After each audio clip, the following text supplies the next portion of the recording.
Là, j'ai déballé mon robot. C'est pour faire les premiers tests électriques là, pour savoir s'il n'est pas endommagé, si tout fonctionne avant de faire les réclamations au vendeur. Donc là, il est dans cette position. Donc là, j'ai branché le câble USB.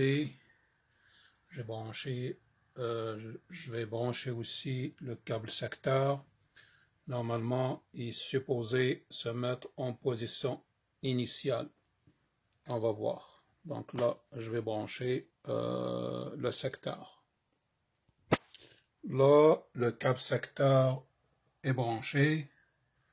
Je vais mettre la switch sur l'USP32. Je vais la mettre à on. Donc là, on devrait voir une LED bleue. Donc on a deux LED qui s'allument. Puis en passant quelques instants, je vais supposer voir mon robot se mettre en position initiale. Et voilà, donc ce qui conclut le test. Donc tout est bon. Là, c'est juste un test électrique et fonctionnel. Là, j'ai rien programmé pour l'instant. Pour le programmer, ça prend du MicroPython ou du Arduino IDE. Il faut brancher cette clé là, pas la clé, mais le câble USB vers l'ordinateur. Après ça, il faut brûler le programme à l'intérieur du ESP 32 qui est celui-là, qui a aussi donc cette chip là, l'USP 32.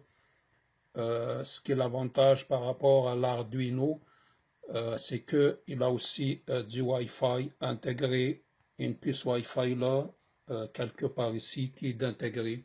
Ce qui veut dire que mon robot, je peux aussi faire du contrôle par Wi-Fi avec des applications Android.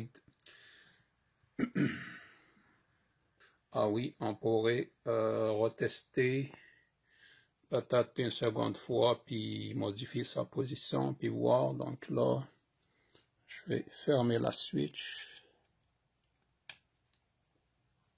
Oups.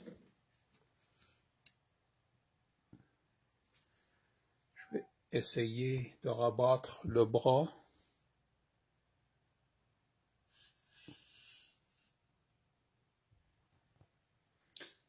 Donc là, je mets la switch à on. On va voir s'il va se mettre en position initiale de travail. Quand je parle de position initiale, pour le robot, il y a une position X, Y, Z. Donc, si à partir de cette position, X égale 0, Z égale 0, Y égale 0, qui est capable de faire le programme. Je pense que là, normalement, j'ai mis la switch à on, mais je pense qu'il faut débrancher du secteur, après ça le rebrancher. Pour refaire le test là, donc là, j'ai mis la switch à off, je débranche du secteur. Ça se peut que c'est le câble USB. Je pense que c'est le câble USB. Okay. Donc là, j'ai enlevé le câble USB. Ça se peut quand on met le câble USB, il se met en mode programming. Ça se peut que c'est ça. Là, je vais remettre la switch à on. On doit entendre des clics là. Ça se peut que c'est des relais. Et là, normalement, il est supposé faire comme tantôt. Je vais juste le voir bouger là. Voilà. Notre test là, élémentaire là, que je pourrais faire tout de suite là, vite, c'est que j'ai branché une souris sur le port USB intégré là par rapport à son board de contrôle Donc je pourrais le faire bouger en bougeant la souris. Maintenant, si je tire ma souris vers moi ou que je la pousse, donc là, il bouge. Je pourrais maintenant, avec la roulotte là,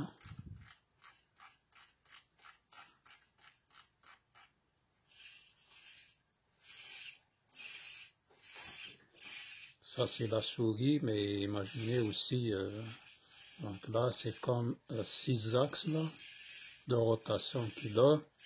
Ça c'est tout le programme qui va gérer ça de façon intelligente. Et là je le fais de façon manuelle. Ça c'est juste pour tester le produit là que je viens d'acheter. Là je vais voir si maintenant là, donc là j'ai si maintenant j'éteins la switch, mais nous il est curieux, puis que je le rallume, s'il va se mettre à la position initiale comme tantôt.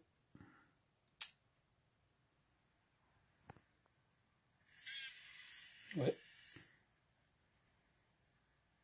Donc c'est ça, au départ il se met automatiquement à la position initiale XYZ.